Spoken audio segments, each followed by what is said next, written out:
संघर्षों की आंधी में हम अपना दीप जलाएंगे, संघर्षों की आंधी में हम अपना दीप जलाएंगे, तूफानों की क्या मजाल जो जलते दीप बुझाएंगे। जोहार, आदाब, नमस्कार, मैं जुबैर अहमद। एक स्टूडेंट जब क्लास 5 में पढ़ता है या क्लास 6 में होता है तो उनका सपना बहुत बड़ा होता है, या तो अपने आस पड़ोस के जो बड़े लोग हैं उनसे सुन करके डॉक्टर का नाम सुनते हैं, इंजीनियर का नाम सुनते हैं, प्रोफेसर का नाम सुनते हैं, या फिर IAS IPS का नाम सुनते हैं।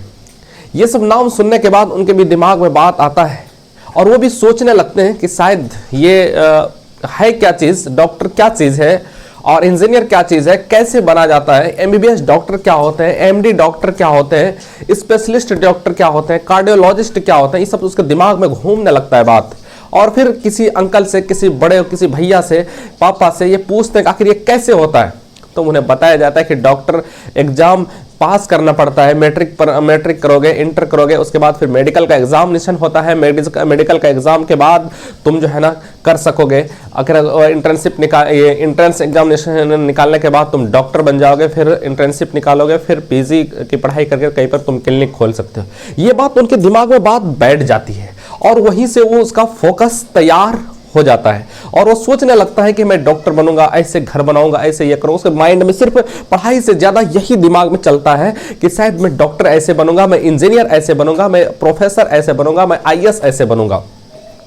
खैर वहां से निकलता है और मैट्रिक की परीक्षा पास करता है और मैट्रिक परीक्षा पास करने के बाद फिर भी वही माइंड में वही सेट रहता है कि शायद मैं डॉक्टर बनूंगा। और डॉक्टर बनने के लिए कितनी तैयारियां करनी पड़ती, इसका ना पढ़ाई करके बल्कि सिर्फ जगह जमीन का बारे में ही सोचता ही, ऐसे हॉस्पिटल बनाऊंगा, ऐसे डॉक्टर बन जाऊंगा, हमारे पास बहुत पैसे होंगे, बहुत ऐसे हो जाएंगे, वैसे हो जाएंगे। और पढ़ाई पर कम फोकस, ज्यादा माइंड फोकस डॉक्टर पर, के डॉक्टर की जिंदगी ऐसे होती है, वैसे होती, इस तरह से। यानी कि इंटर पास करते हैं, इंटर पास करने के बाद भी फिर वही फोकस। उसके बाद जब एग्जामिनेशन में बैठता है, जब देखता है बहुत, अरे ये तो तैयारी ही मैंने नहीं की थी, ये तो पढ़ाई ही मैंने नहीं करी थी, अरे ये तो तैयारी 9th में ही करना था, 8 में ही पढ़ना था, अरे ये तो पढ़ाई ही नहीं।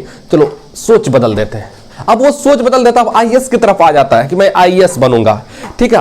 और IAS में भी वही गलतियां करते हैं, वही गलती IAS में भी वही करते हैं कि सिर्फ IAS पर ज्यादा फोकस होता है, पढ़ाई पर कम फोकस होता है। उसके बाद फिर जब ग्रेजुएशन हो जाता है, जब IAS का एग्जामिनेशन में जब जैसे ही UPSC का फॉर्म फिलअप करता है और जब बैठता है एग्जाम, कहता है यार ये तो PTB इतना टफ है, यार ये भी हमसे ना हो सके, ये तो हमको क्लास 7 में ही पढ़ना था, 8 में ही पढ़ना था, 9th में ही पढ़ना था, 12 में ही पढ़ना था, अंडर 10 में की चीजें हैं, ये सब ही पढ़ना हमको अंडर 10 में ही था, ये तो मैं यहां भी नहीं पढ़ा। तो फिर आ जाते हैं B.Ed की तरफ, B.Ed और DLED की तरफ आ जाते हैं और B.Ed DLED करने लगते हैं। वहीं से फिर जो CTET का क्वालिफाइड करने के लिए सोचते हैं वो तैयारी करने लगते हैं, फिर वो भी नहीं होता है तो परेशान हो जाते हैं।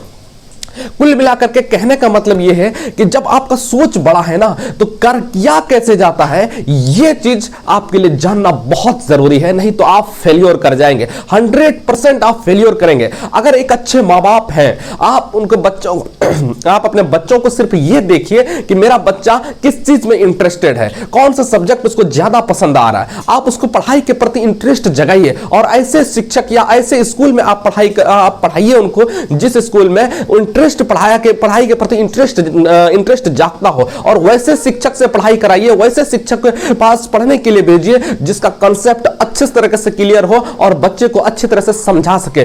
2 बार नहीं, 3 बार नहीं, 4 बार में आप उनको अच्छे से समझा दीजिए। कोई ऐसा बच्चा है ही नहीं जो तोड़ करके अच्छे से छोटी बातें उसको समझाया जाए और वो बच्चा समझ ना सके, ऐसा कोई बच्चा है ही नहीं।